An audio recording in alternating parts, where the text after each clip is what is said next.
Hello and welcome to Fast Break for this round as we go head into the finals. And it's going to be a big show. We're going to talk about round 18 as well. We had a lot of teams fighting for, top eight spots. And we're going to have a big show as usual. And first off, let's go through our sponsors. Firstly, Base Compression, Ace Ballers, hoop with them, and then also use fastbreak_15 for 15% off base compression products. So yeah, it's going to be a very big show. We've got some men's action later on, but first off, we're going to talk women's right now. And joining me is a commentator of the year. It's Jordan Scardetta. Jordan, thank you for coming on this week. Hey Jake, no problem. Thanks for having me. And yeah, exciting week, isn't it?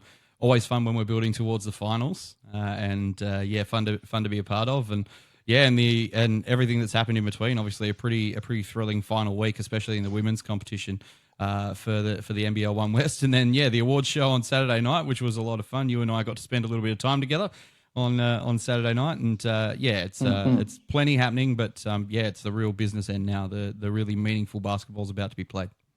Yeah, correct. It was a great night on Saturday, and both of us were on the live stream. First time the awards have been streamed live, so it was great.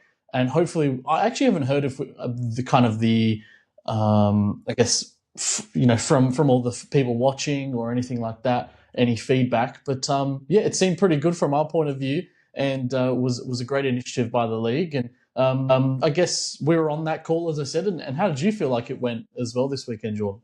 Yeah, I think it went fairly smoothly, to be honest. I wasn't sure, probably the same as you, wasn't sure what to expect going into it. We were given very loose parameters with kind of what we could do and all that sort of thing. And it was kind of, we were playing it by ear as we went. And there was a little bit of, making it up as we went along. But I think it came across really well. I know that I had a few people who I was surprised actually watched and they kept an eye on the night, and they said it really came across really well. So I think I'll talk to Adam Bowler from Basketball WA on the weekend, on the Sunday afterwards as well.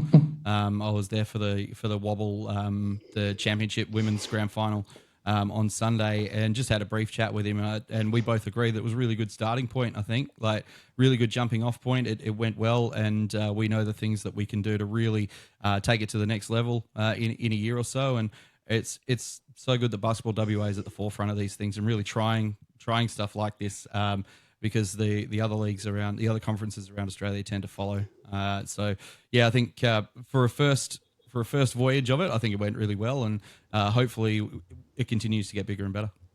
Well, as I said, we're both at the awards night, and from you, how did you feel it went? It was a great night. Yeah. You've been to many awards nights, how did you feel it went on Saturday night?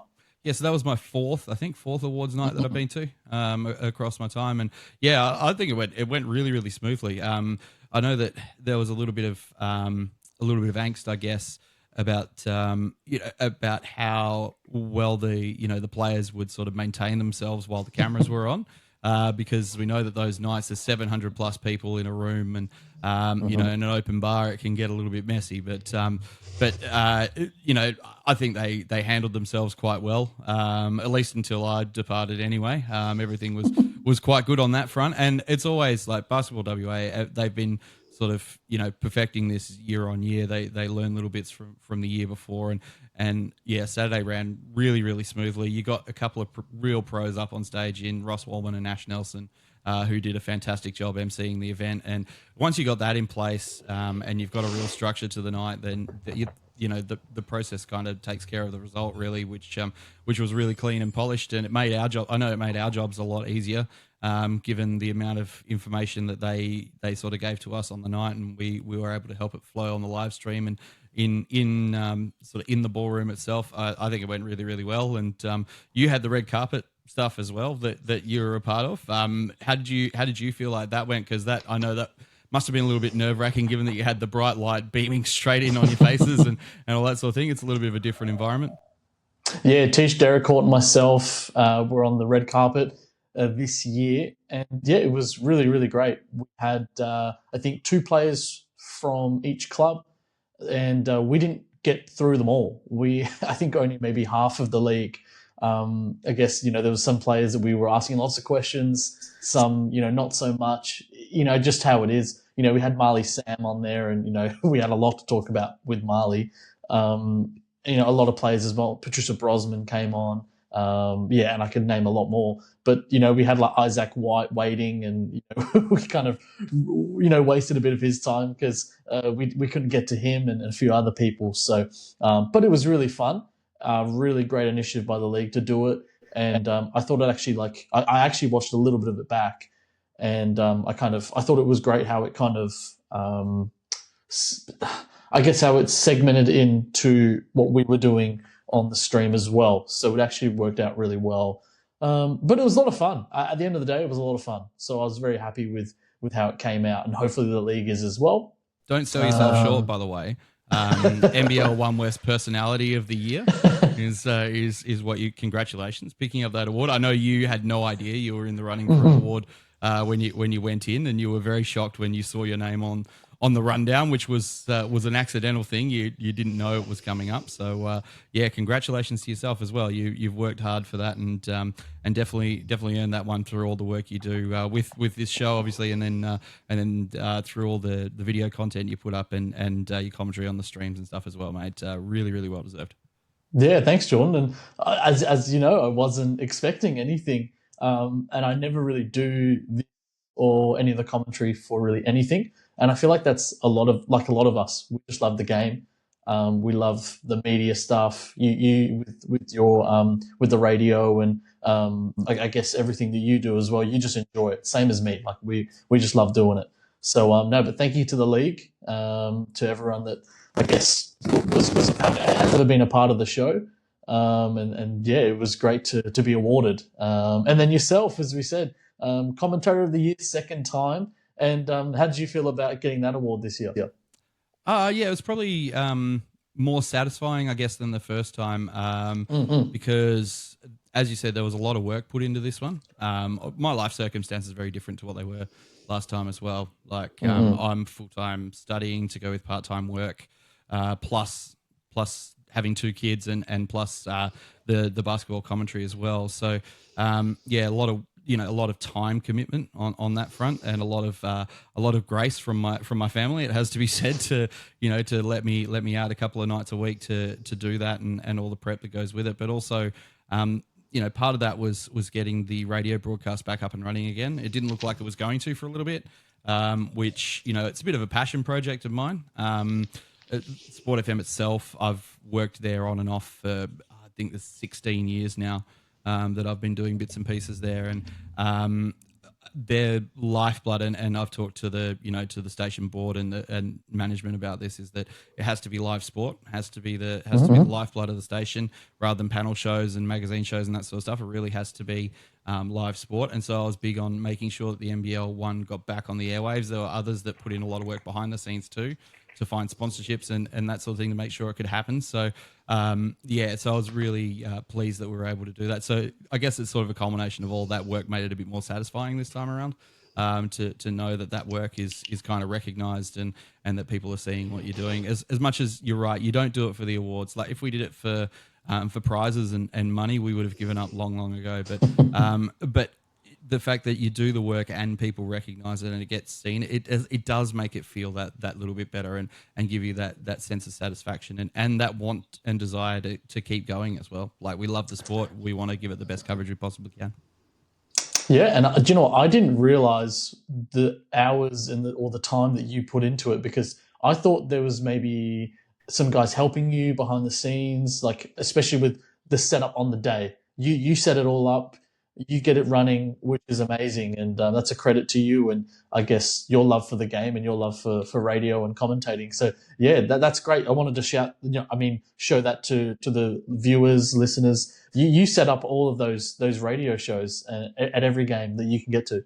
Yeah, absolutely, and it even got to the point where I was actually going to the I was taking a night off last Friday. I was going to the football and I actually had to travel to Morley, and I live a long way from Morley. I had to travel to Morley to set up the radio show before then getting on the train, going in, watching the football, and then coming back out to take it all down. So yeah, there is a bit involved with it, but as you said, it's a passion thing. We all love this sport and this league. Like I've been involved in it since it became the NBL1 West in 2021, and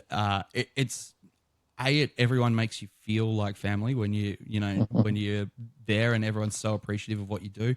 But also, the league itself is so well run by people who are very progressive thinkers. That really do like to look for opportunities to grow the league and that sort of thing, rather than just happily sitting with, basketball is one of the fastest growing sports in the country. You could very easily just kind of, ride off of that and sit on that and be happy with where you are. But I know that Basketball WA is always looking to make sure that it's bigger and better each time.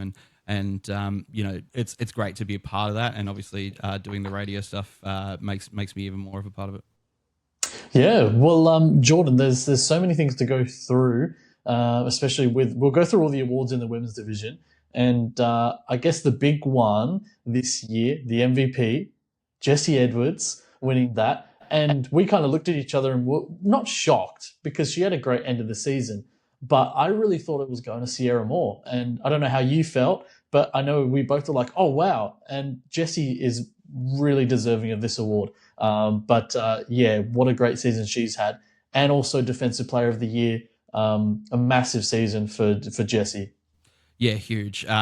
Before we get to, sort of how it unfolded, it cannot say enough good things about Jessie Edwards and her season. I've chatted to Russell Hahn a couple of times about Jessie and to my radio show colleagues as well in Chris Pike and Matt Parsons about just how she's turned 30 this year, and it's the best year of her career. This is where you're kind of expecting players to be sort of on the downhill part of their career. They've kind of hit their peak. They might still be maintaining it at 30, to their early 30s, but you kind of figure at this age, at least they are what they are, or their best is behind them at best. But Jessie's improvement this year was astounding. And,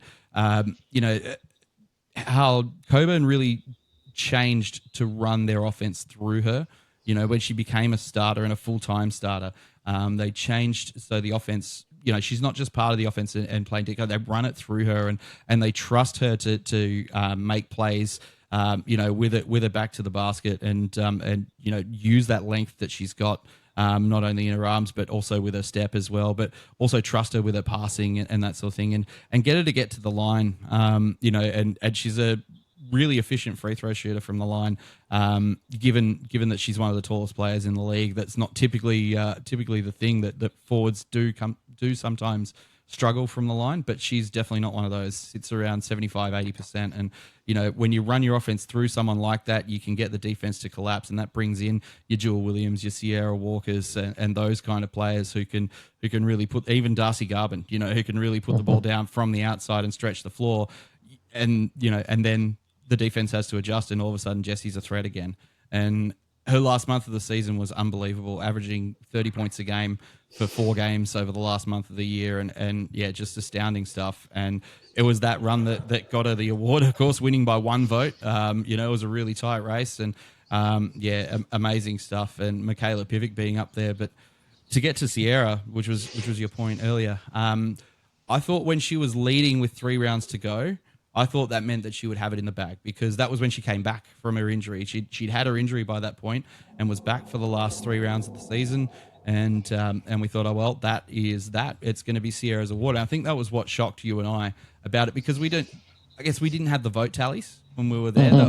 We didn't have access to that on the go. We only had that at the end.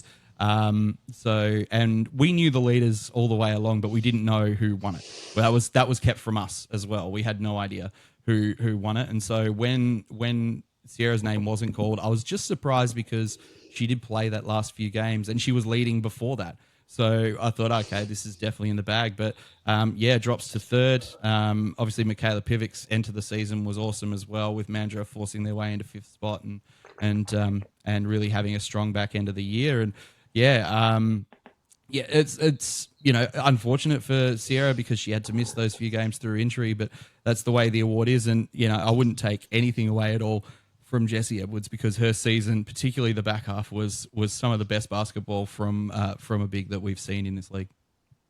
Yeah, and like we said, defensive player of the year, and then also all defensive team. She was joined by Sophie Doran, Chloe Forster, Emma Gandini, Sierra Moore also, and then Jessie. So that's a tough all-star team, all defensive team. And then she had to go up against those girls this year, like Emma, as we know, like a legend of the league defensively. Sophie Doran, I call her like the younger, Emma Gandini, her mini-me. And then Chloe Forster, a great year defensively as well and offensively. And then, Sierra Moore, as we said, an MVP season for her also, but just unluckily going down to Jessie. So she was in that team. And there was, out of that list, sorry, Jordan, there's a lot of players that it could have gone to this year. Yeah, absolutely. The defensive player of the year was a tough one, and Jessie obviously voted by the coaches and captains, and against the same thing that she offers on the offensive end, it's that length. But I think what's improved is her ability to get up and down the floor. The fact that she can play 35 plus minutes, getting up and back, which wasn't something she was able to do probably 4 years ago. Where once you get up and back a few times, she'd start flagging and get caught behind the play a little bit, and therefore wouldn't be able to establish defensive position. Whereas now, she's fitter than she's ever been, able to get up and back throughout an entire game, and it means that she offers that point of difference on the offensive and defensive end. I was just trying to think then in my head, players who would match up well in the league on her, and it's a very, very short list. There's really not anyone with those, that type of athletic ability to go with the stature that she's got. So the fact that she's been such a dynamic offensive player plus winning defensive player of the year for very similar attributes is an outstanding achievement. Amazing season for Jessie. And then youth player of the year, Jada Clark. Yeah, I guess that one's not surprising given the talent that Jada has. She's unbelievable. We know she's a WNBL level talent, has plenty of experience at that level now, and really, really good. Good to see she's overcome those injuries, the knee injuries that have plagued her throughout the last couple of years. It's great to see that she's been able to overcome that. She's fully deserving given the criteria of the award. I think the wrinkle that people have with it is the eligibility for the award and sort of, I guess, what the spirit of the award is, because, she's an established WNBL player.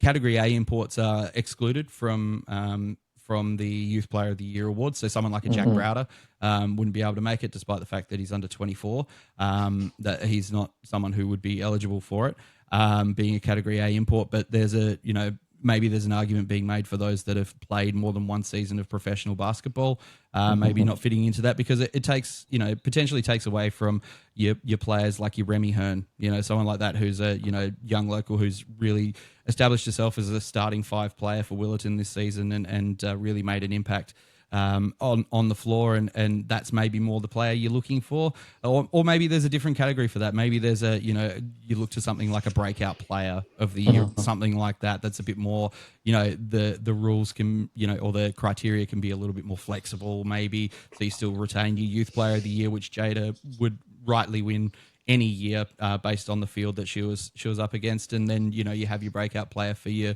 Remy Hearns or your Ayla Pizzutos or those kind of, think about Amelia Corisanetti a couple of years ago for Coburn, those kind of players that are, on the younger side, locally developed players who are coming up through the system. Maybe there's a different way we can award it. Make sure that everyone gets recognised for the contributions that they make.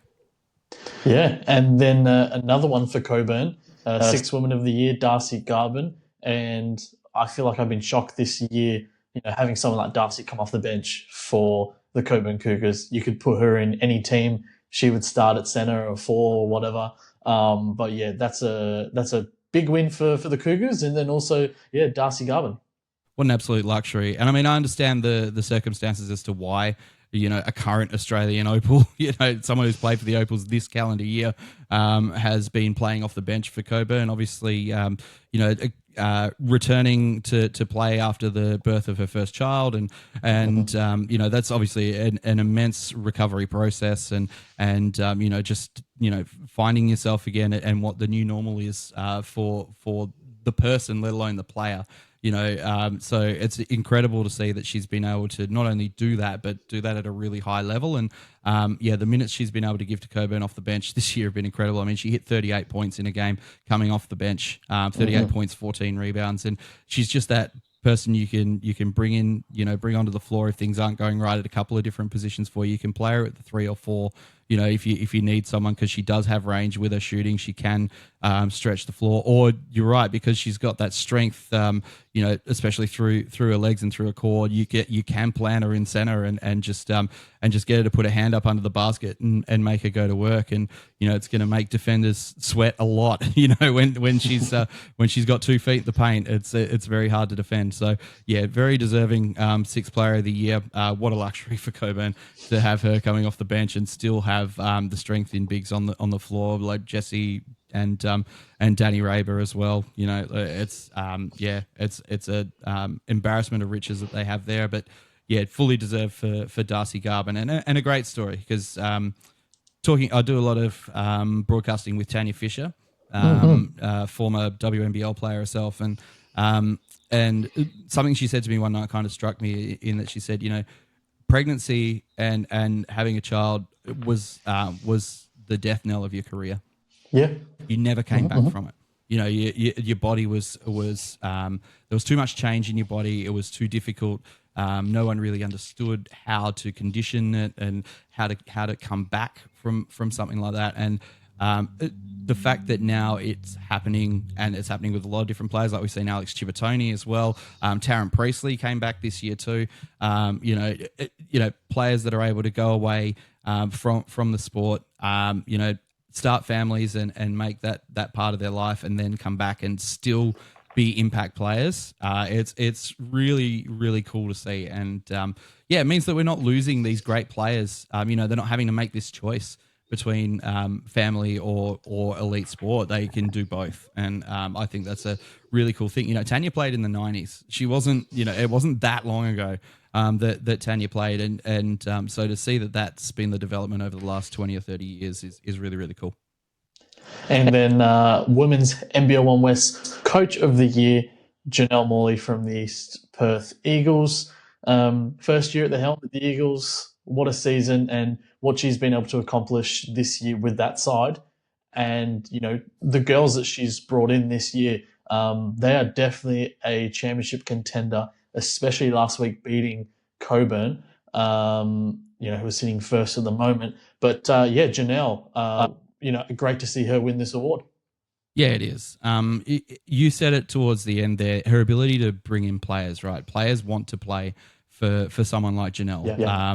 She's an outstanding coach. Obviously, a championship winner with the Warwick Senators back in 2022, and really brought that quality around. But I was saying to a couple of people that I think this one's even a little bit different to that. They in 2022 they ran a very short rotation. It was sort of a 6-player rotation was pretty much it. You'd be lucky if you saw the 7th. In the Warwick lineup, because their starting 5 was so strong, so strong. Leonie Fibic coming in halfway through the year that year, a consistent WNBA talent now. She wasn't at the time, but consistent WNBA talent now. And just being able to lean on her and go, all right, you can play 40 minutes straight, and she would have a huge impact, and that's the reason she was grand final MVP that year and an unbelievable player. Complemented that lineup really well. It meant she didn't have to go deep into the bench, but this year it's been a little bit different with East Perth. Obviously, you bring Stacey Barr across, that's a huge get. Sarah Mortensen, that's a huge get as well, coming from Coburn. Probably had a good case to be MVP last year of the league. Was just pipped by Tage Morrell, and you bring those two across. Brooke Malone is an underrated one as well coming in, and then you recruit Jade Williams, Sydney Wright, and you have Jazz Fajo in there as well, and you go, okay, this is a really good line. And then Jazz Fajo gets hurt and he's out for the season, does an ACL. You get McKenna Dale in there as a replacement. She gets hurt less than 2 minutes into her first game and still hasn't played since. And there's been all of this, adversity there, and she has had to go deep into the bench. You bring in Isaiah Black to be that bench player and come in, but it's not just you're relying on these superstars to get it done for you. There's more of a you can see there's more influence of the coach there, if that makes sense. And so that's why, Janelle, I'm not surprised that she won that. I have Vladilava as mine, and he didn't end up even being in the top 5. He was my pick when the original nominees came out. When we didn't have the original, when we were just going off the list of coaches, Vlad was my choice because what he's done with Mandra in very similar circumstances with a lot of injuries has been amazing, and the culture he set up there. But you could argue the same for Janelle, that she's turned that club and its culture around in less than 12 months, and now they're they finish in 3rd position and they're a serious championship threat. It's an unbelievable turnaround for them from just being an also-ran team into being a championship contender. Well, there were some tough finalists, Janelle being in there. Russell Hahn, who for me was maybe my pick with Coburn, what he's done since Tyrant Thwaites, left the club to, go on and do bigger and better things. And then, Dave Morrell there as well, Brad Robbins, Jamie Worthington. And even I would have loved, I love that Jamie's on that list because what she's done at the Goldfields in her first couple of years there, and this year getting them to the finals for the first time in their history. So that's amazing. I'm excited to see what Giants can do. But yeah, they had a lot of great finalists. My pick was Russell, and we spoke to Russell, and he was very happy to be in the finalists and be in the chat there. But it was really good to see Russell, and he's done amazing with Coburn. There's 2 teams you might see in the grand final, but all the coaches in there, congratulations, because I could have given any one of them the trophy this year. Yeah, absolutely. It was a quality field, and I guess it did speak a bit to the women's comp that we did kind of have a top 6 and then top 6 versus the rest, top 6, bottom 7. There was a bit of separation there between those. I mean, Joondalup could come in and surprise us this coming weekend. They've got that sort of quality about them, but throughout the regular season, Goldfields only dropped those games when Sierra Moore wasn't playing, and when the best player in the league isn't playing, you're gonna lose a couple. Otherwise they would have been in the double-digit wins up with the others as well. And that's you're exactly right. A lot of really quality candidates this year. And then also leading rebounder for the women's division was Trista Hull from the Suns. 26 rebounds in her final game of the season. She was player of the week as well. Michaela Pivic as well, golden hands, well deserved. Both of us on the stream really praised her because she's had an amazing season and done great for Mandra with all the stuff they've gone through with their injuries of imports and imports going home. And then McKenna Marissa as well with the leading scorer of the league also for the Hawks. So a couple great awards there as well. Yeah, the Counting Stats Awards is fantastic. I mean, I was just looking at Michaela Pivic's numbers now. 18 points, 12 rebounds, 9 assists a game. Like, that's a near triple-double every single night. That's incredible numbers. And so it's no surprise that she won the Golden Hands Award, but fully deserving of that. And McKenna Marissa, I mean, her average dropped from just below 30 to, I think, just under 27 points a game over the last couple of games because she didn't quite put up the huge numbers when the season was kind of done for Perry Lakes. But she was unbelievable. She was just an unmistakable bucket every single time she was out there. She was just unbelievable. That was cool to see that. And Trista Hull, yeah, I mean, I really hope the Suns get her back, because she really changed the way they play when she came in, and they, it's so unfortunate they finished outside the finals because I watched them beat East Perth at Morley one night early in the season. They took them to overtime and then won, and we were stunned by it. It was an incredible performance, and they took it up to the best teams in the league in the second half of the season nearly every time they went out there. And Trista Hull was a huge part of that. If they can find a way to get her back next year, I think that makes the Suns a real finals threat in the women's competition. Definitely, Jordan. And all NBL1 West second team, Esmeralda Morales from the Lakeside Lightning, Stacey Barr from the Eagles, Chloe Forster from the Senators, Sam Ashby from the Redbacks, and Sarah Mortensen from the Eagles. any of them could have even been in the first team. I feel like the league has just grown with talent. That is so hard. That would have been so hard, even in the men's sense, like just to pick, the five for the second and the first team. But yeah, some great players in there as well, Jordan. Yeah, yeah, some unbelievable talent. I mean, Stacey Barr being in the second team is crazy. Chloe Forster as well. It's just, yeah, it's a remarkable list of players. You wouldn't want to go out against that five any night of the week. And yeah, it's an incredible. It does speak to the level of talent that we have in the NBL1 West now. It's exactly what you said, and it seems to be a deeper talent pool every year. And I know that sometimes when we follow sports like this, where players come from, where we import players from overseas or whatever it might be, that local people can get a little bit, sometimes they don't like it too much. But what it does is when you bring better players into the league, it makes your players better. I think that's what we're seeing now, like 5 years, 6 years in, is that you bring these quality players in. Like how many local players are sort of on and around that list for your second team and your counting stats awards? It's because you bring those quality players in every year, and yeah, you don't see the impact immediately. You just kind of see these import players coming in and dominating, but over time, which is what we're starting to see now, the local players pick up and get better because they take things from these players as far as training routines, whether it's whether it's different styles of play, whatever it is, different habits. They start to improve everyone around them, and that's what we're kind of seeing now. And yeah, the depth of talent is astonishing. And then the first team, McKenna Marissa from the Hawks, Michaela Pivic from the Mandurah Magic, and also from the Rockingham Flames, Sarah Puckett, Jessie Edwards as well in there, and then Sierra Moore from the Giants. So a great first team this year. Very happy with those awards. And then it was a great night on Saturday also. So we both enjoyed it. Hopefully we can do it again next year because I'd be definitely keen to do it.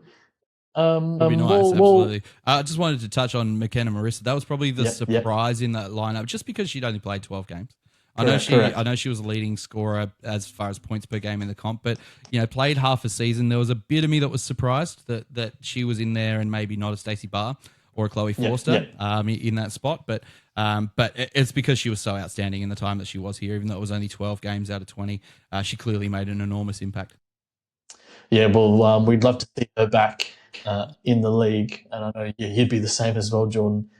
Well, let's go to the games that we had in round 18. Just quickly going through the scorers and the final scores. So, unfortunately for the Willetton Tigers, can't make it to the finals this year. They went down to the Eastern Suns, 94-75.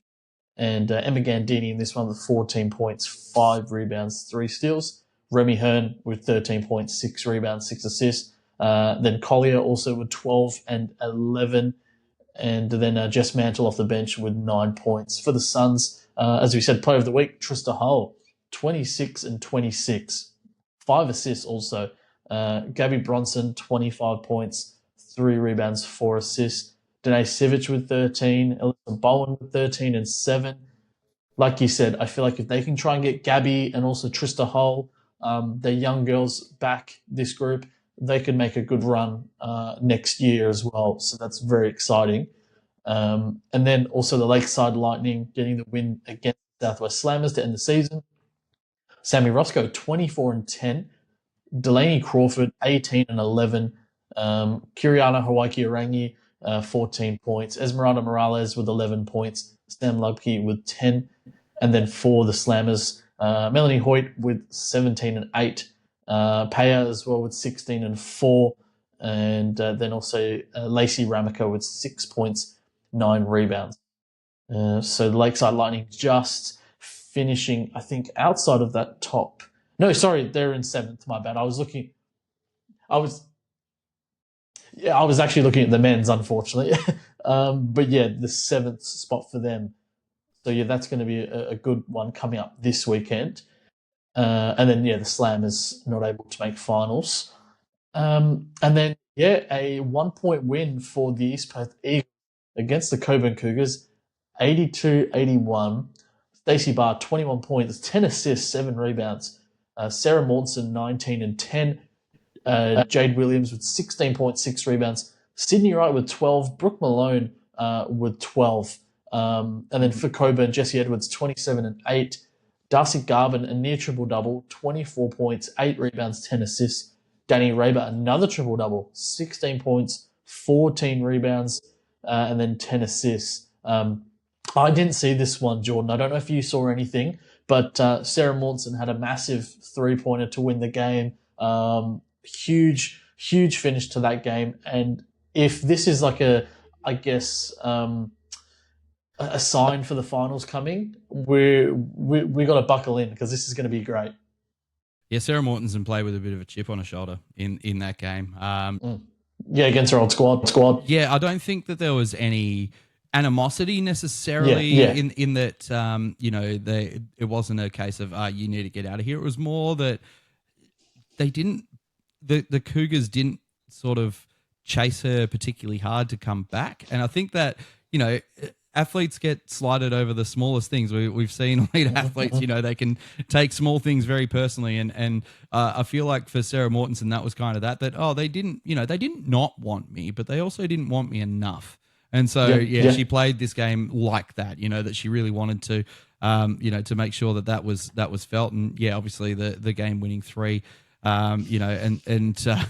and hits it in that way. It was a crazy finish to this game, and look, it bodes well for finals. That East Perth have beaten both Rockingham and Coburn, and they've beaten Warwick as well. So it's they go into this final series going, we have beaten everyone around us at some point throughout this season. Yeah, we've lost games to others, but they would go in with a pretty serious level of confidence that on their night they can knock anyone off, and I mean they get to try and demonstrate that against the Flames on the weekend. And then also the Joondalup Wolves getting a win over Mandurah, and the Wolves needed this win to secure that top 8 spot, 9-11 for the season, so they kind of take that 8th spot, as I said. 86-78 win for the Joondalup Wolves. Kim Pierre-Louise, someone who maybe might have been talked about to be in that second team. Yeah. I don't know how you feel, but this game, 33 points, 7 rebounds for her. I feel like she might have been missed out of that second team. Yeah, I think you're right. She was sort of the forgotten player all year, and that 33 points in a game. To get your team into the finals, they had to win to make sure that they made finals. The Suns were breathing down their necks. The Suns had 4 wins in a row to finish out the season. Pierre-Louis averaged 22 points and 8 rebounds a game this year playing in that spot. That's some serious numbers that require you to pay attention to a player like that as the standout player on that team. And she probably snubbed to a degree on the awards night because that's some serious numbers to be put up. Obviously, we've talked about the high quality. I don't think it'll bother her too much if Joondalup are able to go down to Mandurah and get a win this weekend. And get themselves through the second week of finals. I don't think it's going to bother her. There's still, Joondalup still have more to get out of Asian A. Johnson and Avatea Leach. They're players that haven't the big impact this season. Rosie Deegan coming off the bench has been fantastic for the Wolves. And, she'll obviously add a lot to that lineup. She adds a lot to that lineup coming off the bench, and is a big part of why they are where they are. When you can have someone of her quality coming off the bench, and they're every chance now that they're there, and they guaranteed it. They're every chance to do some damage. Yeah, Rosie Deegan, 19 points, 5 rebounds, 2 assists, was a major key in this win as well. Yamaya Morris, 14 points, 13 rebounds. And as you mentioned, I don't know if there was a problem with AJ Johnson 7.2 rebounds. Only played 14 minutes. She didn't play I think she didn't play the end of the third and then the full fourth quarter. So they need someone like her out there. She is the glue that kind of sticks this team together. So yeah, unlucky for her. Hopefully she's okay. And then also Mia Jacobs, 21 points, 9 rebounds. Michaela Pivic as well, near triple-double, 20 points, 14 rebounds, 8 assists, 4 steals. Claire Jacobs, 15 points as well. So that's going to be an exciting first matchup as well after Wolves, beating them. The Mandra Magic. Yeah, the fact that they get to play twice in 2 weeks is awesome. Like it's like the old style series that we used to have in the SBL days. It's really really cool. That they get to return the favor this week at home, Mandra, and we'll see whether that makes a difference. And then the Rockingham Flames getting the win against the Redbacks, 102-91. Steph Barabe, 23 points, top scoring for her side. Sarah Puckett, 21-16. Great season that she's had for the Flames. Tej Morrell, 19-8. Tiana Wilson-Palmer, also 17 points, 6 assists, 5 rebounds. Aisha Kemp as well with 9 points off the bench. Another really strong team heading into finals. And then it was Jew with 26 points, 8 rebounds for the Redbacks. Olivia Berry, 17 points as well. Alaska Reebok with 15 points, 3 rebounds, 3 assists. Shanae Hartree, 11 points, 8 rebounds.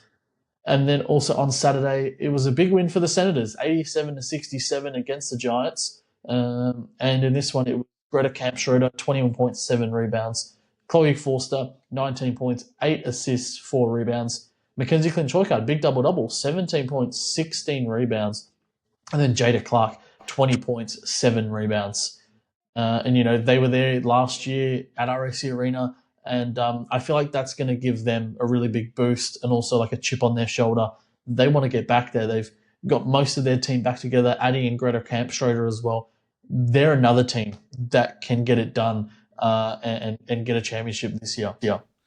Yeah, the Senators, and you look at that stat sheet, and they have a good win. This is probably one of the games that there wasn't any stakes in the game necessarily. Both teams were kind of locked away in their position. Warwick were locked into 4th, and the Giants were locked into either 5th or 6th. And I don't think they really, they were locked into 6th, and I don't think they really minded because they weren't going to drop down, and they had that home final. But yeah, it's still one where you can play yourself into form if you're someone like Mackenzie Clinch-Hoycard, who hasn't had the biggest year by her standards. In the NBL1 competition. So to 17-16, that's a really good return. And then you look at someone like Kai Weir, just 3 points on the night, 1 of 11 shooting. She's going to fix that. Yeah. That's an anomaly for her. She puts up 11 shots on a night. She's typically getting into double digits. So I wouldn't rely on that. She went 0 for 5 from inside the arc. The only shot she hit was a 3-ball, and that's not like her at all. And you could also see throughout this game and the Rockingham game against Perth as well, a lot of managed minutes for a lot of these these players. They're sitting around the high 20s, which is much lower than what they would typically play. Both coaches went pretty deep into their bench and got some minutes for a lot of their players. Like Kiara Waite, still on the comeback from injury, managing injury throughout this season, plays 19 minutes. Greta Camp-Schroeder only plays 26. Mackenzie Clinch-Hoycard leads the way with 33, which is it's sitting around her average. But yeah, a lot of managed minutes in that sense, because even you look at the Goldfields, they went deeper into their bench than they typically do. Gemma Gaddy plays 17 minutes. Chloe Zorzi off the bench plays nearly 19 minutes, and you're managing like Lexi Parner's only playing 28. Delaney Byrne playing 34 is about 6 minutes less than what she typically plays. So yeah, there's a bit of player management going on there to make sure that they had fresh legs going into the finals. And I don't blame them. They've got bigger fish to fry this weekend. Yeah, Delaney Byrne, 22 points, 12 rebounds. I don't know what I can say about Delaney. She's been like really good in for Goldfields. I spoke to Jamie Worthington last week, and she had so much great things to say about Delaney because she's been really good. And Sierra Moore as well, 21 points, 10 rebounds. Hazel Yam, 6 points. Rachel Pettit, 6 points. And Parner as well with 6 points. Also, Well, yeah, that's all the games for round 18. And we may as well go straight into the finals this week because I'm pumped for it. I can't wait. And on Friday, first off, qualifying final. This is going to be massive. Wally Hagan Stadium, Coburn Cougars taking on the Warwick Senators. I really don't know who to pick in this one, Jordan. I don't know how you're feeling about it. Coburn, defending champions. They've got a great roster. They've got the MVP, Defensive Player of the Year, Six Woman of the Year. And then Warwick, they've got their WNBL, full squad. So I don't know who I'm going to pick in this one. I might just go for the home team, just to kind of to go for that in this qualifying final. Yeah, I don't know what you think about this one, Jordan. Jordan. I don't blame you. It's a hard one, this one, because Coburn had their winning run ended by Warwick earlier this season at Warwick Stadium. That was the loss that ended the run, and it wasn't a tight loss either. It was correct. A long game the night before. Beat them by 21. It wasn't just we just sort of snuck over the line. They really put them to the sword, and I think that probably felt pretty good for Warwick. A bit of vengeance for the grand final last year. So yeah, it is hard to tell exactly what what's going to happen in this game. If anyone can take it to Coburn, Warwick's one of the teams that can do it. We saw that Coburn, lowered their colours to East Perth last week, but that's the only matchup to go off this year. Is that one between the two, and Warwick get the job done. Mm-hmm. I feel like though a lot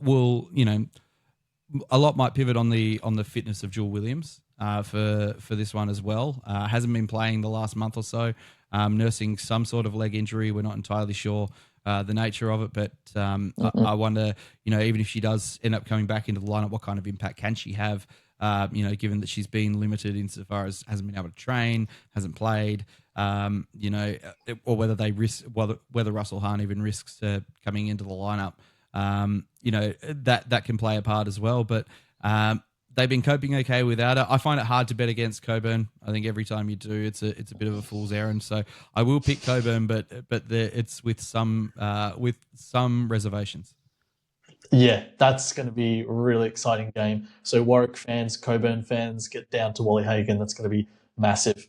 And then also on Friday, Mandurah Magic taking on the Joondalup Wolves at Mandurah Aquatic and Rec Centre. You saw, the game that they had on the weekend. It was a thriller. Went down to the wire, really. And I think Mandurah will sort it out this week. I think Vladilava will have them, really, really running through all the sets, get them into film. I think they can counterpunch this weekend against Joondalup in this elimination final. But we saw Joondalup get the upper hand last week. It's a one-game elimination, so anything can happen. But I'm going to go with the home team in this one. I've got Mandurah. Good form. So that really plays well for Joondalup. They've hit their stride in the second half of the season. This is one that I can genuinely see Joondalup getting the job done here, and I'm going to pick them in a bit of an upset. Mandurah has been really good this year. Every time I've seen them, they've been great, but there's just something about the Wolves. I don't know. It's Kim Pierre-Louis hitting 33 is great, but when they win that game and don't have contributions from Asian A. Johnson and some of their other starters as well, you kind of go, okay, there's room for improvement here, and Rosie Deegan, 19 off the bench, that's not an anomaly for her. That's something she's very much capable of, and does it on a pretty consistent basis. If they get a little bit more out of Yamaya Morris, then there's that there as well. But Mandurah, a serious quality outfit, but this is the one that I can see an upset happening in. And then also on Saturday night, Rockingham Flames taking on the East Perth Eagles, Mike Bonnet Sports Complex. Wow, another game that I really can't pick. We know the star-studded rosters that they have. I'm going to go for East Perth because I think they had such a great win last weekend, as you mentioned, in winning form. I know the Flames are as well, but and as well coming off this weekend, they had some great awards, and especially Janelle being head coach of the year. I think they're just going to be on and up. I think they're going to be ready for this one. Janelle even said when she accepted her award, she said they are ready for this matchup against Rocco. So I'm going to go for East Perth, but like you mentioned before, yeah, with the reservations of how good Rocco are. Yeah, this is probably the tightest game of the week and the highest quality game. I'm very fortunate that I get to go and see this one live on Saturday for the radio call. I'm very, very fortunate in that sense. But yeah, the form line earlier this year is that East Perth got the job done at Morley. But I guess the caveat to that is there was no Steph Berberaba in that game, and I think she's really key to what Rockingham do. Yeah. She's a pest. At the perimeter, she's unbelievably quick hands to disrupt the offense at the perimeter, and then shoots the ball out to her shooters and her runners really well. It's going to be tough for East Perth. I think Rockingham do get the job done in this one. I think Steph Berberaba is that much of a difference maker in this team, and when she's playing, I think it makes them a very different squad. East Perth are capable, but I think Rockingham get the job done at home, and we see East Perth playing at Morley on Thursday night. And then also the Goldfields Giants taking on the Lakeside Lightning at Evolution Mining Stadium, elimination final. And Lakeside are a team that, just got into that top 8 as well, 9-11 record. Tied with Goldfields as well, really, for, I guess, 6th position. This is going to be a really tight one also. Esmeralda Morales, Sam Roscoe, Sam Lubke, Sarah Allen off the bench. They've got a really good tight roster this year, and then led by Craig Mansfield, who's, won championship before. And then the Goldfields Giants, who are new to being in the finals. I spoke to Jamie Worthington last week about it. I guess they've got to teach themselves and learn how to win as well in these big games. But it really comes from Delaney Byrne. It really comes from Sierra Moore as well. If they don't show up, then there's not much hope for the Giants, really. And no disrespect to the Giants, but really they really need to shut them two down, and Lakeside can get this win. But I think personally, I would love to see the Giants win just because of, their first year in the finals and what they've been able to accomplish, and the roster that they've got, especially the year that Sierra's had. I'm kind of just being favourable to the Goldfields Giants, but I wouldn't be surprised if Lakeside can get this win in a tough journey all the way to Cal. But I'm just going to go for Goldfields because I'd love to see that happen. Look, that's as good a reason as any, to be honest. It is a really good story this year. Yeah. We've kind of seen the tale of two women's programs in the regional teams that they've gone in completely different directions over the last 24 months. Goldfields were in a very similar spot after their inception to what the Southwest Slammers have been, insofar as struggling to get wins, struggling to attract players, that sort of thing to their women's teams. And unfortunately for Southwest, it hasn't panned out for them. But Goldfields have been able to get a quality coach out there who's been able to recruit really well and turn things around. So it's a great story, and I can see why you would pick them. This is a line ball game. I think for Lakeside, they do have the capacity to defend Sierra Moore and Delaney Byrne because they have Sam Lubke and Sam Roscoe. The difficult part for Lakeside is that Sam Lubke has to stay on the floor. Every time I've seen Sam this year, she gets into foul trouble. And when both her and Roscoe are on the floor, it's a different looking lineup. They're so different, particularly defensively. They're really, really hard to handle, and it's just different when you have to put Molly Wilson out there. Because Sam Lubke gets into trouble. Molly Wilson's really, really talented player, but she's playing above her size. She's a really undersized big. She is beautiful in that role, and I think she does a really good job when she has to pinch hit in that role and get some rest into the bigs on the bench. But you can't have Sam Lubke sitting on the bench in foul trouble and have any chance in this game because Sierra Moore and Delaney Byrne will absolutely take control. I think they've got Esme Morales to sort of cancel out someone like Lexi Parner on the offensive end. Delaney Crawford can be really dynamic as well for Lakeside. So they have the tools. It's a matter of whether they can keep them on the floor and whether they can cope with the fact that they have to sit on the bus for 7 hours and then go play a game of ball. It's you can't underestimate how difficult that is to to be sitting crammed on the bus for that long, and then try to get yourself up for a game. And play well enough to win it as well. So I think Goldfields do get it done, and then we start having the nightmare schedule where we have games on 4 consecutive nights in the finals. But Lakeside are a very good shout to get it done in this one. It's just a matter of whether they can put it all together. Well, that's all the games for the finals coming up. And like you mentioned, there's going to be some on Thursday, Friday, I think also Saturday, and maybe even Sunday as well next week. So it's going to be a huge, race to RAC Arena. And quickly, John, you'll be there, I think, for the men's game, RAC Arena. Yep. Oh, well, I'll be there for both. At this stage, I'll be doing the radio for the women's game, and then the television call for the men's game. So yeah, I'm excited. It's such a fun event to be a part of at RAC Arena. So I would strongly suggest anyone who's on the fence about getting tickets, do it, because it is a lot of fun. They put on such a fantastic show. It is.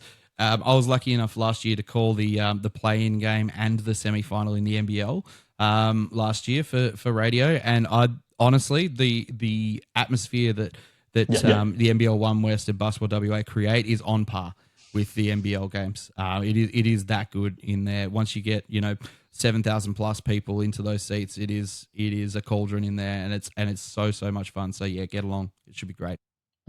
Well, that's to come but we've got lots still to happen in the NBL1 Western Finals. And I was going to ask you who you think is going to win the championship or who you think is going to be there. But I would love to get you on the show closer before the finals to see. But I'm just going to ask quickly before I let you go, 2 teams right now. Who do you think will be there at RAC Arena in the women's division? I find it hard to look past Coburn. I think they've put the quality together all year, and they just have so many weapons in that lineup. So I think Coburn's there, and I think they're playing East Perth.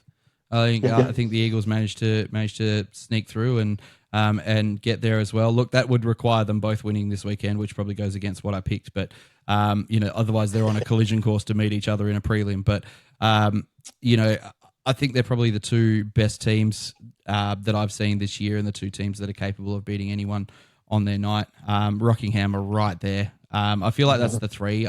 It's going to be 2 out of those 3. Rockingham, East Perth, and Coburn. I don't quite have the faith in Warwick, and I don't think anyone's coming from outside the top 4 to disrupt this one. So yeah, Coburn, East Perth would be cool. I'd seriously enjoy that. But Rockingham are nipping at their heels as well. Well, that is going to be amazing.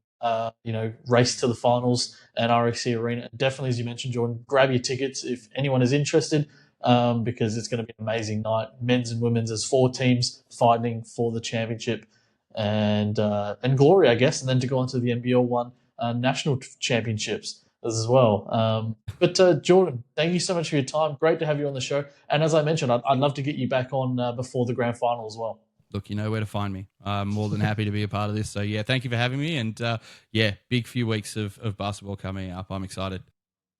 Well, don't go anywhere, listeners, viewers. We're going to come right after this. And Ryan Godfrey, he's on the other end. And we're going to talk men's division with him.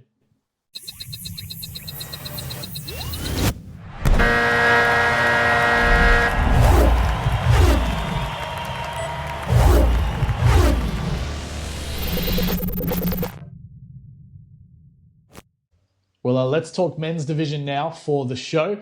And we've got a very special guest. He is 6th Man of the Year for 2026. It's Ryan Godfrey. Boof, thank you so much for your time, man. Appreciate you coming on. No, hang on, Jake. Thanks for having me, mate.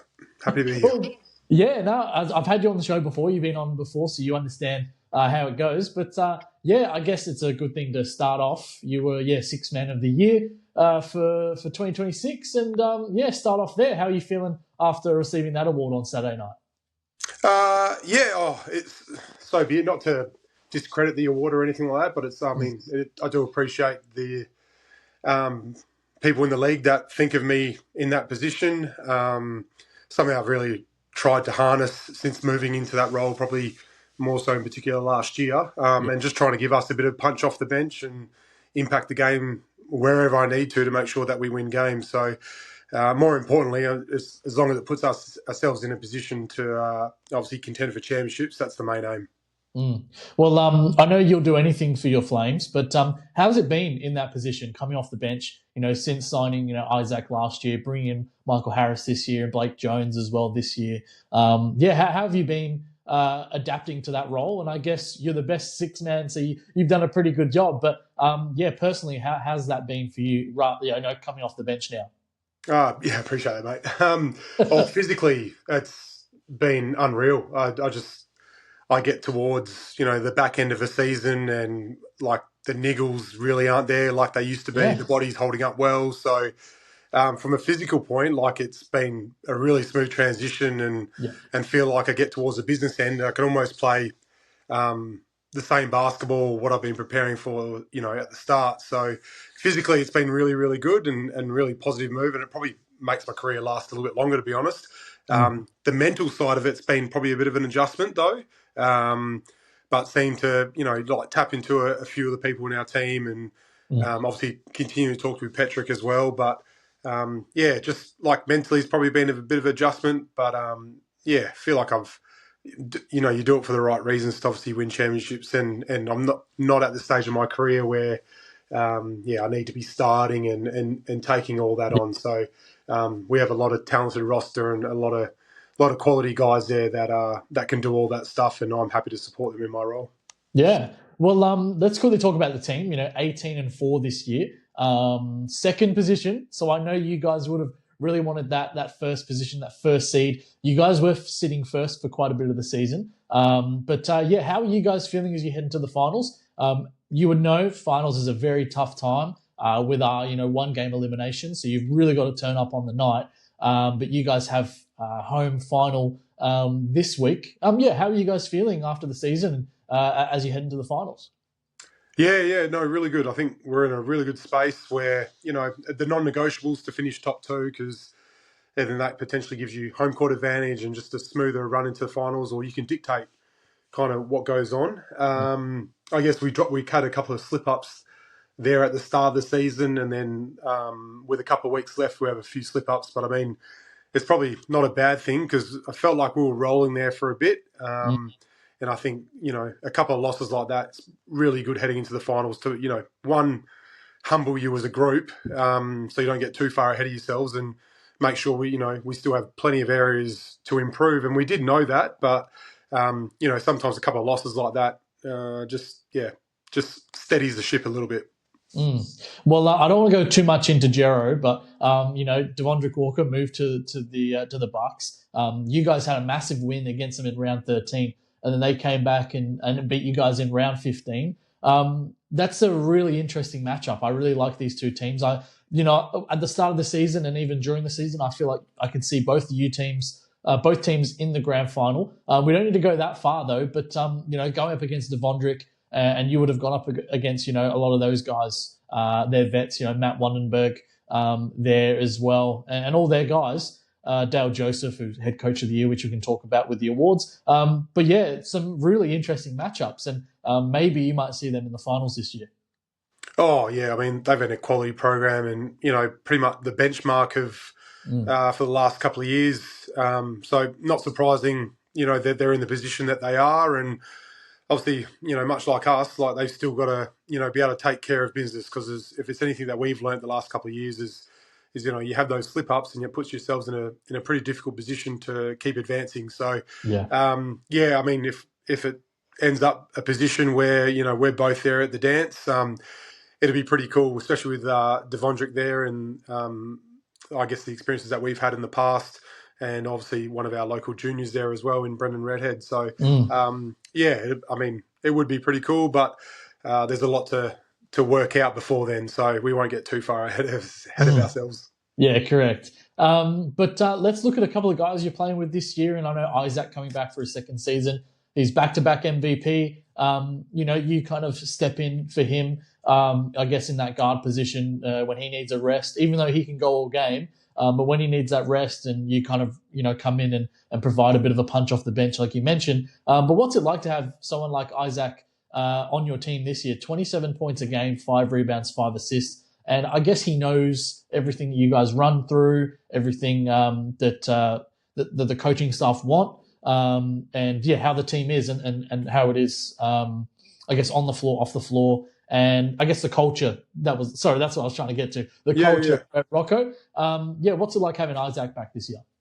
Oh man, I mean, you say Isaac, and I think of Mike, I think of Blake, I think of Emmett, and Tev, and all the other guys, and the first thing that comes to mind, it's not even the basketball related things. It's like the quality people that they are, and the time that they take out of their days to, I don't know, just be good humans, man. Like it's such a nice thing to coming back. Like there's obviously a fair bit of an age gap between me and my teammates now, but just the way they carry themselves and the way they buy into, what we try and do as a group, and with Travi Dernan leading the way this year. I guess some of the things that he's brought to the group, and those guys just buy in with it. No questions asked. It's it's just unreal, mate. It's just a real pleasure to play with such quality people, and I guess we're in the fortunate position that they're quality ball players, and they bring a lot to the table. And without a lot of those guys, we wouldn't be in the position that we are in. And then you've played for a long time for Ryan Petrick, and I saw him on the awards night, had a good chat with Ryan, and looking pretty confident as you guys head into the finals from what I was speaking to him. But as he would know, and there's a lot of tests this time of the year, and you can really see where you guys fit with all the finals coming up. But yeah, what do you still love about playing for Ryan? He does so much around the club, and then he's also head coach of the Lynx as well. What do you love about playing playing for Ryan? Oh man, he just makes the game real easy. Like I guess just the situations that he puts you in. He allows you to be a basketball player and make decisions. And I guess the quality group that we have, I think it's really important not to, make the game complicated than what it should be, but put ourselves in positions to be successful and make reads as good ball players. And I think he just gets the mix of between the two. And I guess being around for a while and doing the bits and pieces, around the world, I guess there's one thing that really stands out is he's just holds accountable. Like everyone knows there's a pecking order from 1 to 12. But like the guy who's at the top of the food chain, he definitely doesn't get away with anything, and he's held to the same standard as squad member number 20, whatever it is. So just the accountability across the board, and just to give his ball players every opportunity to be successful, but also let them play. It's been quality. Yeah. And we'll quickly talk about the awards night and go through some of the awards for the men's division. First off, with Isaac winning MVP. So I know we've spoken about him, very deserving, back-to-back, amazing year. So, he was the MVP, and you guys would have celebrated that with him. And then as well, as you mentioned, with your sixth man of the year this year. Golden Hands as well went to Emmett Nah. Also, I think back-to-back, if I'm correct. It is, back-to-back. Yeah, so won it last year. Leading scorer as well, Jack Browder. He had a great season, coming in a little bit late to the Hawks. Amazing scorer. And Perry Lakes are a team with Jack that can have a good crack at it this year in the finals as well. Oh, absolutely. I mean, we played them a couple of weeks ago, and they gave it a red-hot crack and just matched us in a lot of categories. So, yeah, I mean, they seem like they're on the up, and I think they troubled Coburn just after us as well. We're a top 4 team, so certainly not a team to take lightly. And I think, the way that Jack plays in terms of some of the things he was doing in the game we played against them, because I only seen him the once, but just kind of fills a lot of gaps on the floor and is able to score from multiple positions. So, they're certainly a team and a program to look out for in the finals. And someone you've had a lot of battles with, leading rebounder, Josh Davey. A special guy. He's had a great season, especially on the boards and what he does at Lakeside. I always like to ask him, what do you think makes Josh the great rebounder he is? Oh man, just like his positioning. As soon as shots go up or anything like that, he's a bit. And I don't even know if this is correct, but from what I gather, like on the other side of the ballpark, is that I know his ability just to transition between what's currently happened and what's about to happen is just unreal. And his ability just to position himself in certain parts of that keyway is just unreal. So just an exceptional rebounder and someone that comes up, at the top of the whiteboard every time you play Lakeside. It's just like, how do you keep this guy off the glass? And he's still having 15, 16 boards. So, you make that effort and he's still, overcoming those obstacles and that scout. Testament to a quality rebounder that he is. And then head coach of the year, Dale Joseph, and I know Ryan was up there, Petrick as well. I really couldn't pick between both of those coaches as well. So congratulations to Dale and also Ryan for being there. I feel like every year Ryan's up there anyway. So testament to him and what he does at Rocco. And then we'll look at the second team for the NBL1 West. Very interesting. Marley Sam. In that one, Rowan McKenzie, Johnny Narkle, Tayshaun Cherry, and then Josh Keys as well. Josh Keys also picking up Defensive Player of the Year, so a great year for Keys. And then also in the first team for the men's, it was Isaac White from the Flames, Sharif Black from the Joondalup Wolves, Jack Browder from Perry Lakes as well, Cam Hufner, and then someone who's kind of snuck in, and no disrespect to his game, but Liam Hunt as well, which I was not surprised because we know what he does for Gero, and just very surprised he snuck into the first team. But amazing season for him. And we had a bit of a battle between Sharif Black and Isaac White this year with MVP. Isaac came out strong in that one. And then also Youth Player of the Year being Marley Sam, as I said, Defensive Player of the Year as well being Josh Keys. So a lot of awards were given out. There are a few more, awards for clubs. I know Rocco winning Club of the Year. So that's a massive, an award for your guys and everyone in the office that does all the hard work. And then because this year, your girls have been tremendous as well. I think the best club in men's and women's has been Rocco. So, you must be proud for that award as well, being, a Rocco guy through and through. Oh, man. It's just, the recognition's always nice. And to see the club up there with both men and women in competitive situations, but also, there's a ton of people that make the club tick. And so, a water like that is something that can be, enjoyed by administrators, the volunteers, the sponsors, the partners that go into making this thing tick. So, not particularly just the player or the basketball award. It's certainly everyone that's played a part in that club this year can obviously keep their head held high and really appreciate something like that.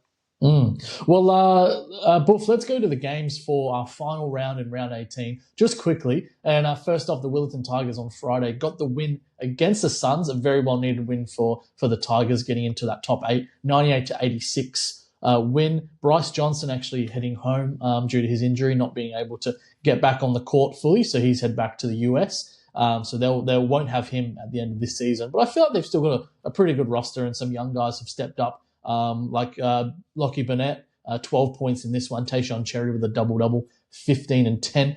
Damien Scott, he top scored with 24 points, 3 rebounds, 4 assists. Tom Jerovich, 18 points, 7 rebounds, 7 assists. And Tom Musameshi with 15 points as well. Just quickly, they're still a team. I know they might not look on paper like they've got a lot of firepower, but, Damo, even Mike Vigor as well off the bench, guys you've battled with for a while. Tom Jerovich coming up, one of a really young, strong big, and then Tayshaun Cherry, one of the best scorers in the league, and then Burnett and Mishimeshi, some young guys coming up. They've still got a team to compete with in the finals as well this year.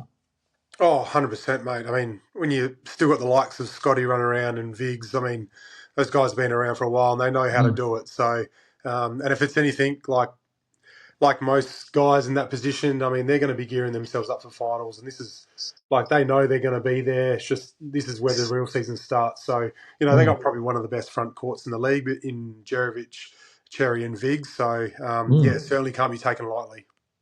No, exactly. Well, that was a very good win for the Suns. For the Willetton Tigers in that one. I don't know if I've got the stats correct Maybe they are, but Marley Sam, 14 points, 6 assists, 4 steals in this one. Joe Cook Green with 13 as well. Tayshaun Cherry. So, Taranda Smith, my bad, 13 and 5. Lewis Thomas, 11 and 12 in this one. Travis Fee with 13. Another team we could see deep in the finals as well. And then Lakeside Lightning getting 125 to 90 win against the Slammers. Both teams, we won't see them in the finals, sadly. Michael Imaragbe, who had a great season, 29 and 8. Love to see him back. Isaiah Lewis with 16 points. And then Josh Davey as well, 7 points, 14 rebounds. Michael Garbellini with 12. And then for the Slammers, as you know, tough season for them, won't get to the finals, but they had some really good signs this year. Would be good if they can keep some of those guys together, maybe get some imports back as well, like Gerber-Wet in this one, 26 points. And then Jalen Martinez, 18 and 7 for him, top scoring. And then Wayne off the bench with 6 points. Reece Barrett with 7 as well. So tough season for both of them guys. Both their teams, unfortunately, not getting to the finals. And then having a big game at East Perth, the Coburn Cougars getting the win against the Eagles, 109 to 104. Deshaun Parsons, 25 and 6. Nick Philpo as well with 15 points. David Aquera with 9. Kai Kabugwa off the bench, 11 points. And then Jermaine Marley as well with 11. And Johnny Narkle with 34 points, 8 rebounds. Akeem Springs, 19 and 6 for him. Rowan McKenzie with 15. And then also Jack Pitt off the bench with 13 points. So very good win for the Cougars as they head into the finals. And then also East Perth as well, just making finals as well. So they can make, cause some damage as well into the season. And then your boys having a massive win against the Redbacks. They won't be able to make it to the finals, but 127 to 62 win. You guys scored 41 points in the first quarter, 41 to 14, coming out really strong in this one. And Buff yourself, 23 points in this one. Isaac White with 22. Then Blake Jones, 18 and 14. The Quinton Ross as well, back for his second year, 12 points, 11 rebounds. And then Mark Burkholder off the bench, 10 rebounds. And even, there's a lot more guys to name, but even those guys naming, and even yourself, a very, very strong team. I guess, how did you guys feel about, ending out the season with a really comfortable win against the Redbacks? Really good. Just there was a few bits and pieces that we needed to get done as a group in terms of our X and O's and finding guys some form as well and making sure that we played the right way and a lot of those things as well. So because the result didn't quite matter, but it was more so controlling what we can control and making sure that we got a few things right and get some data on some points. So I think we did a really good job of doing that, and that obviously led us into this week against Joondalup. And then the Redbacks, Sean Conway, great season for Sean. I would love to see someone like Sean come back, and if that's with the Redbacks or someone else, I feel like he can really help a lot of teams in the league. 17 points, 7 rebounds, 2 steals. Connor Midgerton as well with 8 points, and then Cannington as well off the bench with 8 points. So very big win for the Flames as they head to the finals. And then the Joondalup Wolves, big win against the Mandurah Magic, 111 to 104. Mandurah were in this game, all game, and could have easily got this win. But, just going down to the Wolves, 111 to 104. I know those stats are incorrect. I was actually commentating the game, so I won't read out the stats. But I know Mike Dupree, Mike Christmas having a great game. Lockie Bertram as well in this one. And sadly, the Mandurah Magic not making the finals. Matt Kenyon was out of that one, as we know, Jock Perry. As I said all year long, that team in Mandurah that you guys would have seen, they definitely would have been in top 5 if they had, everyone from day one, injury-free. But I guess that's how the season goes, Buff. You would know. That's right, mate. Part of the league. Unfortunately, that's how it went for them, but they'd be a team in top 5. I don't know if you feel the same about that. Oh, mate, yeah, absolutely. I mean, they it just seemed like they had a hiccup kind of every week, in particular this season. But I mean, it's a really tough league. I mean, you see, you mentioned East Perth before. I'm pretty sure they finished in the 8th spot. Mm-hmm. Like, they're one of the most talented rosters in the league, and they're in 8th, So any given night, you got to make sure that you rock up and bring in your A game because unfortunately, it could end up in the bottom 8 and things aren't going your way, and that's just the nature of how tough the NBL1 West is. And then also we had a couple of games on Saturday midday due to the awards Yeah, the Geraldton Buccaneers getting a win against the Hawks, 125 to 110. This was massive. I know you guys had a big first half. So did the Geraldton Buccaneers. I think they had about 64, 66 in their first half. Jack Browder was huge, though. They really fought in this one. It was pretty close throughout the game, especially in that first half. Second half, the Bucks kind of pulled away a little bit. But Browder, 44 points, 9 rebounds for him in this one. Cam Hufner as well, 20 points, 9 rebounds. Max Bucknell, a double-double, 15 and 12. And a young guy that we should all watch out for, Andreas Grubasher, 10 points, 6 rebounds. And then Isaiah Moses as well, 16 points, 7 assists. And for Jero, Matt Norman was massive. He was player of the week as well. In 40 minutes, didn't sit down, 39 points, 7 rebounds, 4 assists. Another guy I would love to see come back next year, if that's with Jero or whoever. Josh Keys as well, 36 points, 5 rebounds, 4 assists. Verl Williams was everywhere in this one. 5 steals for him, 16 points, 6 rebounds, 8 assists as well. Liam Hunt, just 1 point off of a triple-double, 9 points, 10 rebounds, 10 assists. He was in foul trouble, so he didn't play the whole third quarter. And then he had a few chances to get a triple-double in that fourth quarter, but just couldn't get it to hit the bottom of the rim. Yeah, I don't know if he knew or not, but I think Hunt or Liam would have just been going out there for the win anyway. So 100%. I don't think he would have cared anyway if it was or not. And then, former Rockingham Flame, Brendan Redhead, had a really, really good one, 14 points for him. A very, very good win for the Bucks. And with that win, they finished out in first place. And then as well, the Goldfields Giants getting a win against the Senators. Marshawn Blackman in this one, 21 points, 4 assists, 3 rebounds. Tristan Forsyth, 14 points, 4 rebounds. Billy McRae also with 8 points, 8 assists, 11 rebounds, so a near triple-double for him as well. Trey Sandin with 11. And then for the Goldfields Giants, it was Matthew McClellan in this one, 31 points, 6 rebounds, 2 assists. He's been kind of a late import for the Giants, but someone as well that would really, really be nice to see back in the league. Josh Duach as well, 26 and 7 for him. Sam Vincent also 18 and 8. A big win for the Giants as they finish out their season, but not able to get to the finals. The same for Warwick. Same another team. You know, if you kind of put Will Cheddar in that team at the start of the season, I know he was playing college basketball, but Marshawn Blackman, tremendous player. George Pearl had a really good year, even though he was out for about 4 weeks. Yeah, exactly. Another team as well. Even if you get Tristan earlier on, they had a really, really good team. Unfortunately, not able to get into the finals this year. Well, before we get into the finals, let's look at the top 8. Geraldton Buccaneers, 18 and 13 in first. Rockingham Flames in second, 18 and 4. You guys actually had a better percentage, I guess, 122, and the Bucks 116. So if they lost that last game, it really would have helped you guys, in that first position. But no worries. Yeah, no worries. You guys have home advantage anyway. Against the Wolves in third position, 16 and 6. The Coburn Cougars fourth, 15 and 7. Willerton in fifth, 13 and 9. The Eastern Suns in sixth, 13 and 9 as well, tied with Willow. Only 1% in that difference as well. So just going down to Willerton. And then Perry Lakes in 7th, 12 and 10, and East Perth in 8th, 10 and 12.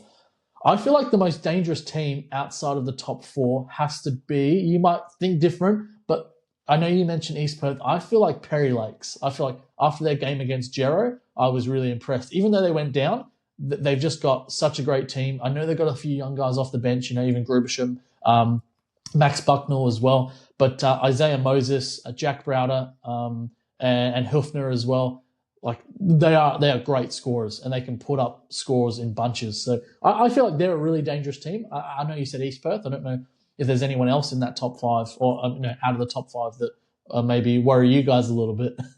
Oh, mate, I mean, they're in the top 8 for a reason, If I don't know where Mandurah sit, but if they were 9th, they would, or 10th, whatever it is, like that, they would be dangerous too.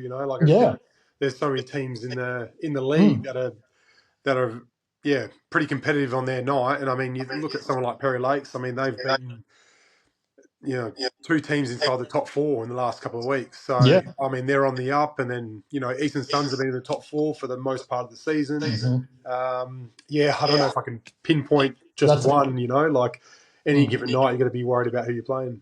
Well, the league is just growing and growing, as you would know, from the SBL days, and then coming into the NBL1.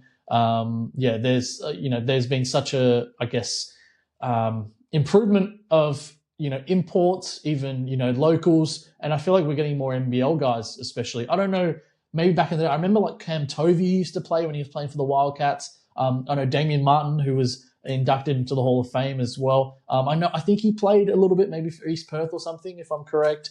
There's a lot of guys that used to play back in the day, but I feel like we're getting a lot of great talent around the league. I don't know how you feel. Even like the Aussies as well, I feel like are really strong. Oh, I just think, everyone's better, and it's not just the top couple of teams that, have the NBL guys. It's, the whole league has them. So you add that combined with the local Aussie talent that's already here. I mean, they're already better than probably where I was at that stage of my career. And then I know you throw in, the way we play basketball now and the modern style.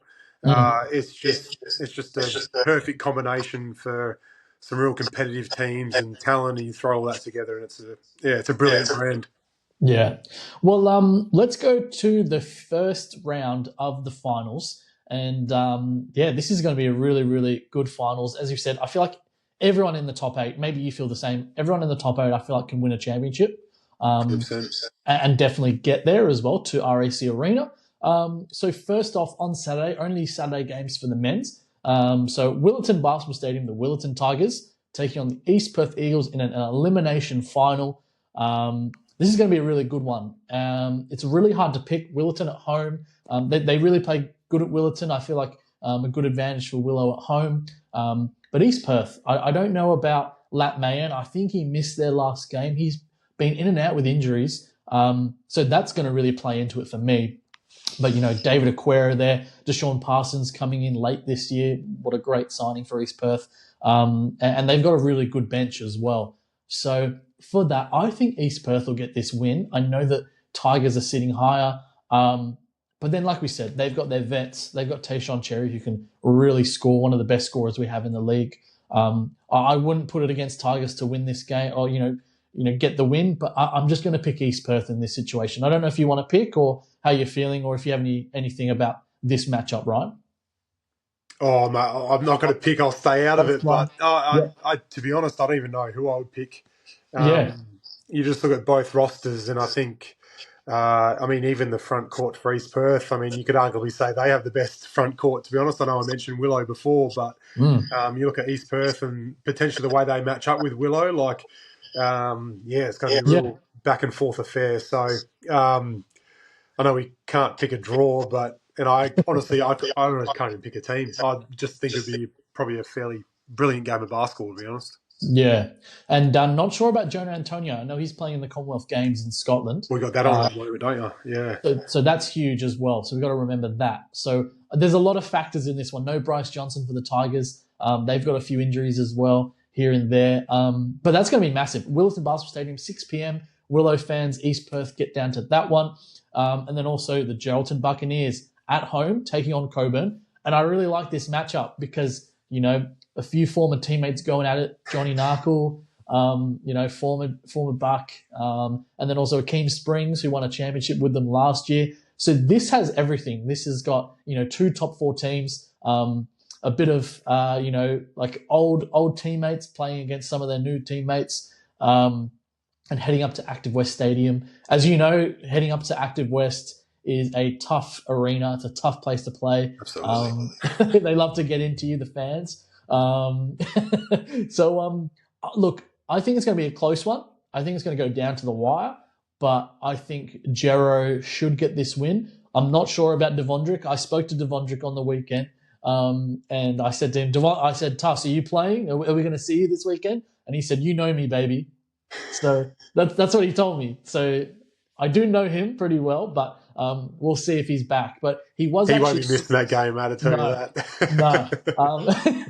He was actually suited up in the game against Perry Lakes, but I think maybe Dale just had him there in case. I think because of the chance if they lost, they would give up first place. So I think they just had Devondrick there just in case anything happened. Sure. Yeah, because he didn't play. He just warmed up. So I would say, he should be there. This is the qualifying final, as we know. Winner goes on, and then the loser will face a winner from one of the elimination final games. I've got Gero, but I don't know if you want to, say anything about these two teams, but it's going to be a clash. Mate, I think Geraldton, that's the best home court advantage in our league, maybe the whole country.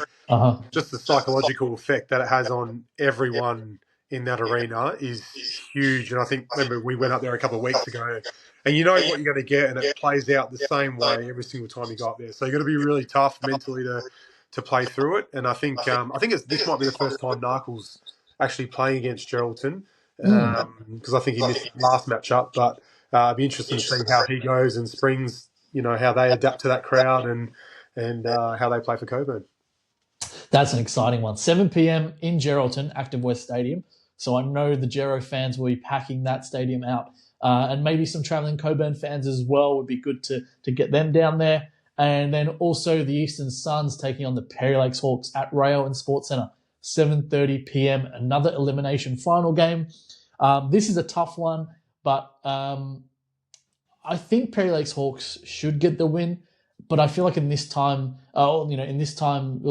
of the season, anything can happen. It's a 1-game elimination for the bottom 4 teams. So you just got to show up on this night. You never know. Eastern Suns could get this win. Marley Sam's had an amazing season as well. Jordan Simpson, I think, has been back for the Suns. They're important. He missed a lot of the season.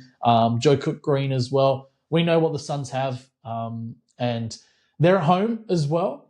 But I just feel like Hawks have too much firepower. But this is going to be a great game. I really can't pick, but I'm just going to go with Hawks on this one. Buff? They both got us this year. So, really 2 tough teams. I wouldn't even be surprised if it goes to overtime.